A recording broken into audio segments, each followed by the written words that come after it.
Hole. There are many areas in Arkansas that are called that. In this episode, we'll take you to one of them in the Ozark National Forest north of Jerusalem. And then we'll venture deep into Black Swamp south of Augusta near Searcy. And if that's not enough, we'll go hide in Hideout Hollow in the upper portion of the Buffalo National River near Compton. So now, let's explore the Blue Hole area.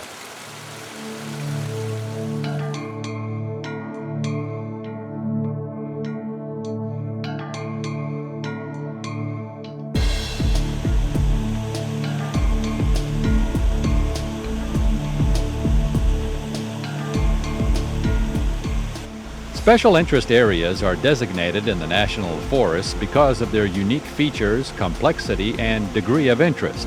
They are managed for their one-of-a-kind geological, botanical, biological, zoological, scenic, or cultural features. The features are unique enough in that they are not found on large areas anywhere else in the forests.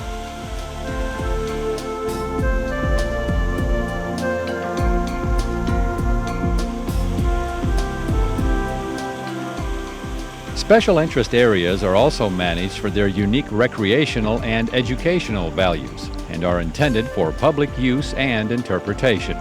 They provide outstanding opportunities to learn about the natural history of the forests.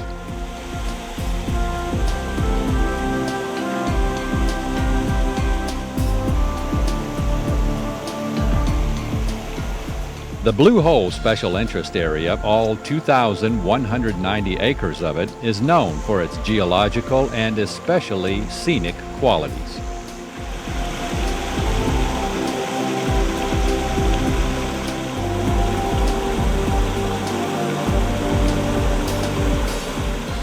Blue Hole was actually one of the first locations that was set aside as a special interest area during the early 1980s.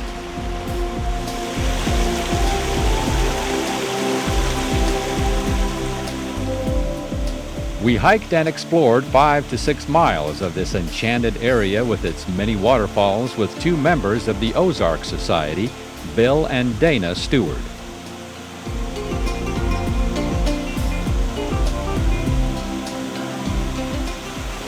The first time I ever came to Blue Hole was quite an experience because Bill had seen it. He said, "This is a place you've got to see," and I had not been hiking very long. So we hiked in, and it was August. And the Blue Hole didn't look like much of a hole or very blue. In fact, it was quite small, just big enough to get wet in. But every pothole had at least one snake in it.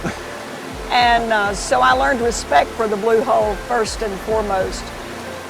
If there's anything the Blue Hole's taught me, and it's taught me a lot, is that by coming here season after season, and in different seasons, nature is ahead of us.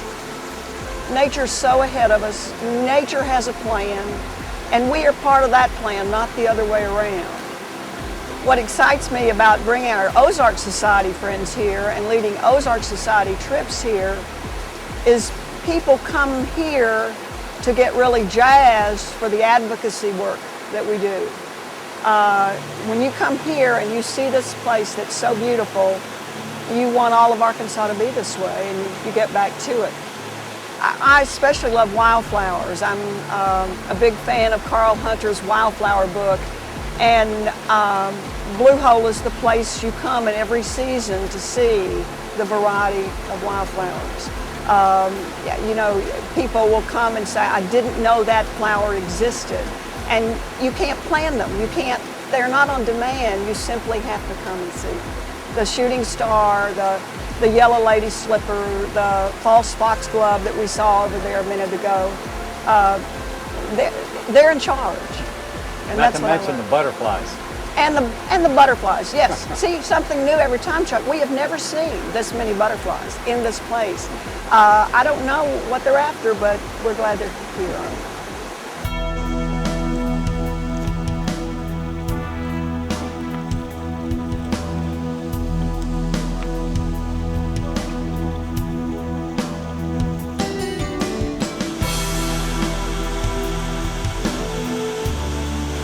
spend a day looking at waterfalls, this is about as good as it gets. And it's a little hard to get to. Well, but it's worth it. Just a little hard to get to maybe, but it keeps everybody from coming. We brought Boy Scouts up here, hundreds and hundreds of Boy Scouts. And this whole area, I mean, I've seen Boy Scouts just sleeping all over this area. And it's just a pretty nice place to bring Boy Scouts. The Blue Hole itself is actually kind of green, but it's kind of of course, like you mentioned, there's a lot of blue holes all over Arkansas.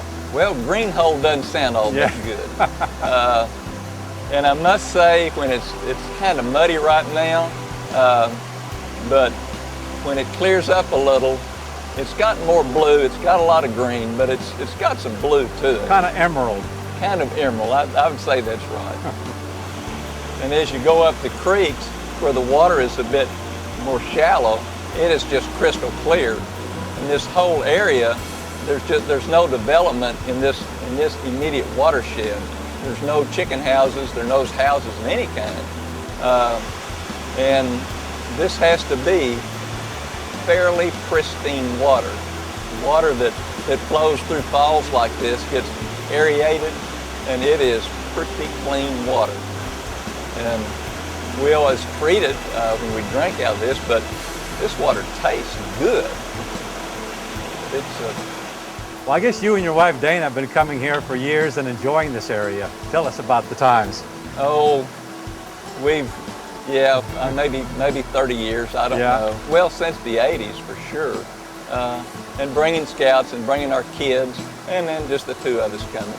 I know we were up here one summer, and we were swimming out here, and we had our dog with us, and he started getting excited, and so we walked up there to see what he was excited about, and there was a fawn down in the water. And I walked about 30 feet and took about 30 pictures, some of which turned out pretty good. And we've been here enough that we've seen things change. We'll go by a spot up here that used to be just a big vertical rock, and it has fallen. I mean, in years that we've been here, the rock fell, and there's just we've been here long enough to kind of watch the things happen in this area. It is, like, well deserved to be a special interest area. One of those unique areas in the natural state that needs to be here for generations and generations to come. Well, it won't be long before the third generation of our family will be here, and I'm looking forward to that.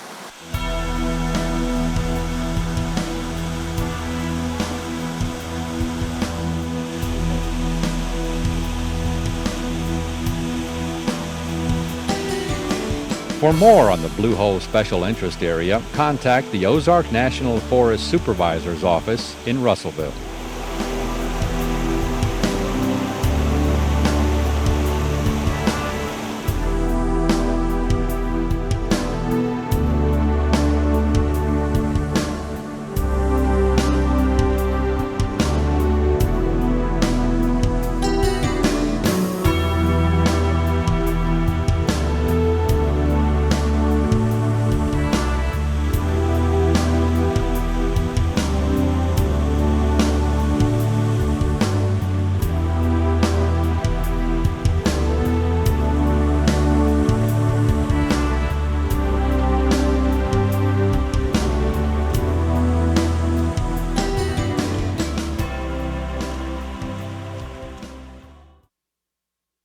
It's dark, it's eerie, and at the same time, I would say quite beautiful. The Rex Hancock Black Swamp Wildlife Management Area south of Augusta. Quite an interesting place, and I would say well worth the effort to go and explore it. So let's go check it out.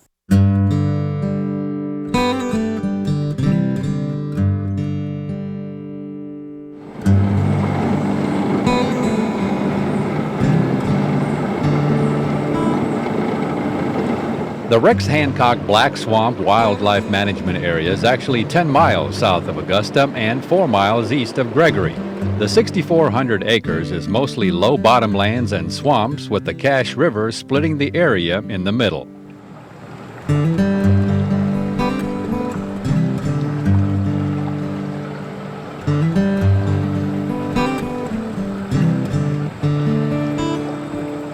This area, owned by the Arkansas Game and Fish Commission, was formerly just called Black Swamp. In 1981, the name was changed to include Rex Hancock because of his hard work and dedication in saving wetlands along the Cache River, which is why this land was originally bought to preserve those wetlands.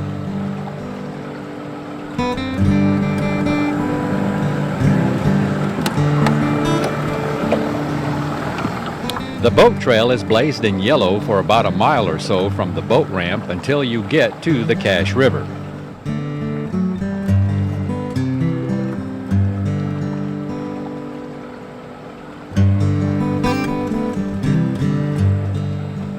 Justin Davis, a wildlife technician with the Arkansas Game and Fish Commission, took us on a little excursion through this black swamp.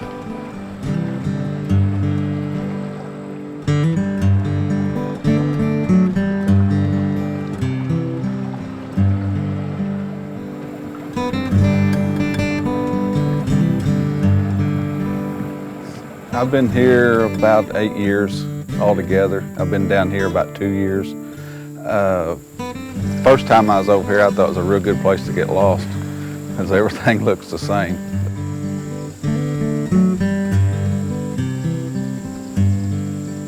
The possibility of getting lost is even greater during high water because it's difficult to recognize the main river channel. So it's always a good idea to either take along a compass or a GPS unit. And if you happen to be out here during the summer or fall, take plenty of insect repellent as well. Otherwise, the mosquitoes will devour you.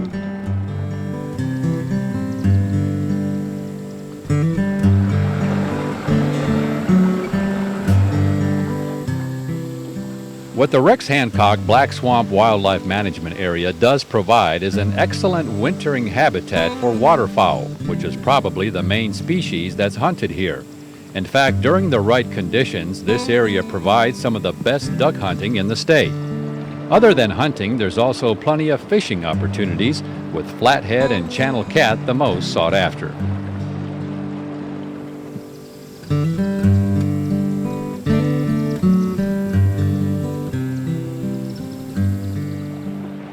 But it's the stretches of the cache lined with stands of virgin cypress and tupelo that provide this unusual, unique, and attractive river swamp environment, with plenty of photo ops and snakes.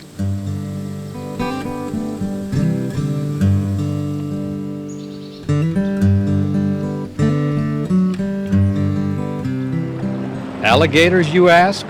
Well, I wouldn't say there's not any, but I hadn't seen any, but they do occur, on the Cache River.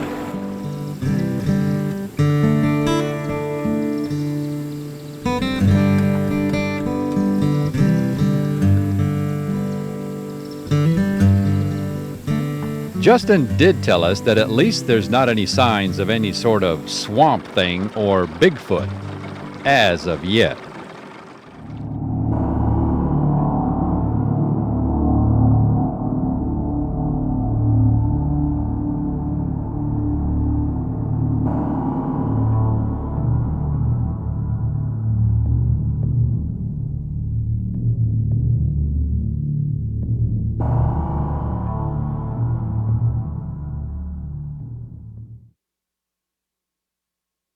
If you feel like going and hiding out somewhere, the perfect place is here in the upper portion of the Buffalo National River at a trail called Hideout Hollow. Joining us is Rick and Stacy Davidson with the Buffalo Outdoor Center in Ponca. Let's go explore and see what it's all about.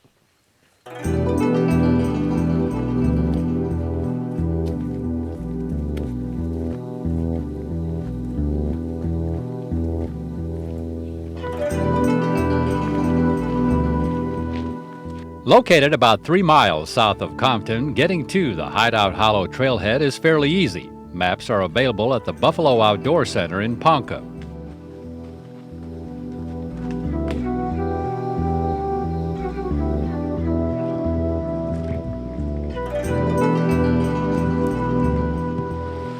The trailhead was actually named after Jim Schermerhorn, a well-known caver from Missouri who explored quite a few caves in the Ozarks. Although this trail doesn't feature a cave, there is a nice bluff shelter down in the hollow, which is one of the focal points of the hike.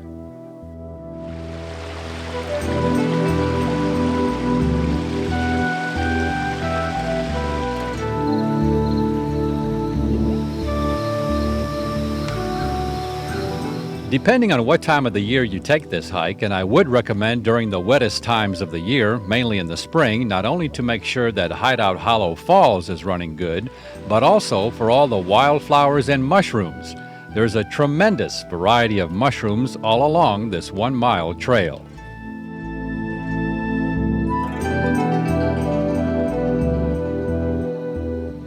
As far as the numbers and varieties of mushrooms, few other places can match what you'll find here. We're talking mushrooms I've never even seen before. Some that look like they were char grilled, some that are inside out, some that look like orange flavored candy, and some that even look like they came from another planet. All the different varieties of wildflowers will surprise you as well.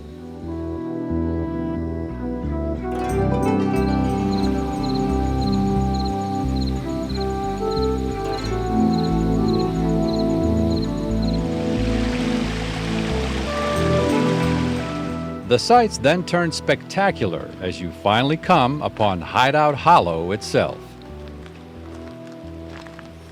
First, there's the overlook of the canyon.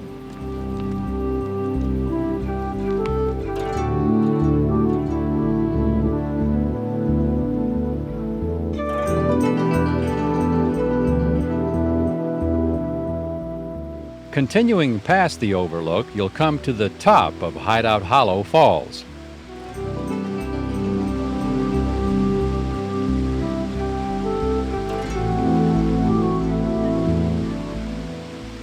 Following the trail along the ledge here and being extremely careful on the slippery rocks, you will eventually go down into Hideout Hollow itself and to the base of the falls.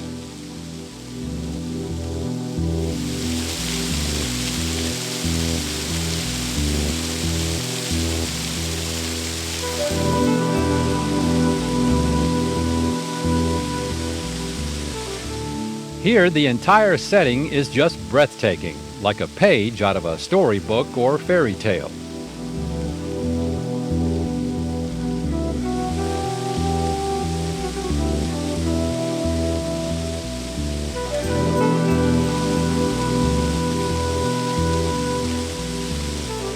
Down here, there's also the bluff shelter to explore as well.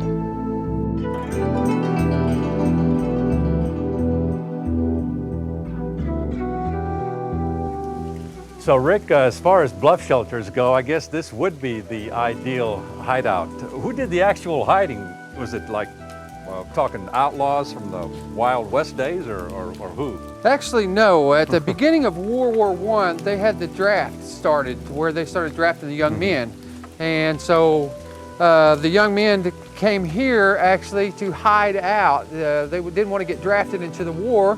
So here they came here and built them a shelter against the rock, and they could be able to protect themselves with their backs to the rock and also build them a shelter around them. So right here is where the Hideout Hollow has got its name, is here where they had built their shelter, and they stayed here for almost a year. There were 9 of them that came here, and they actually stayed right here underneath this shelter. If you could imagine staying underneath it for a year and being able to protect themselves. So this is actually where they evaded the war and be able to come here and hide. A whole year. It has to get cold here in the wintertime. It definitely gets cold, and if you can imagine with all this water around and the drippage that's going on, what kind of icicles, and I imagine it was very cold at that time in the wintertime. So after a couple of months, there were 2 guys finally decided to give up and go ahead and get into the war. So maybe that could have been the reason. You never know, Chuck. If you could come down here and hide out, this would be the place to go, wouldn't you think? I think so. This is beautiful, though. It's a storybook setting. Definitely. Got a beautiful waterfall over in the background over there, and that's, I'm sure, all their fresh water of anything they needed was right here. I'm sure good wildlife to be able to eat, since they wouldn't be able to get out of here and go home to get a meal. So this is where they hid out.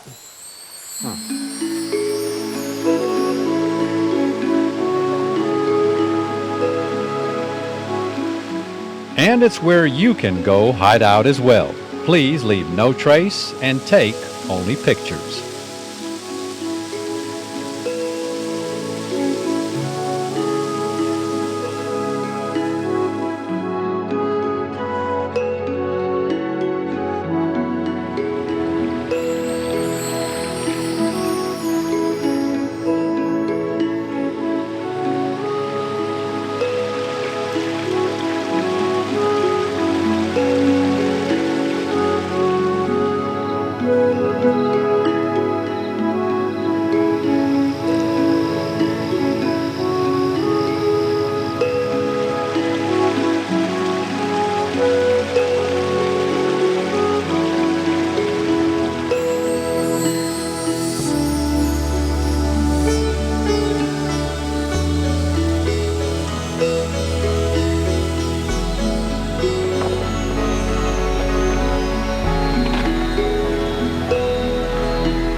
So hide out for yourself here at Hideout Hollow in the upper portion of the Buffalo National River near Compton.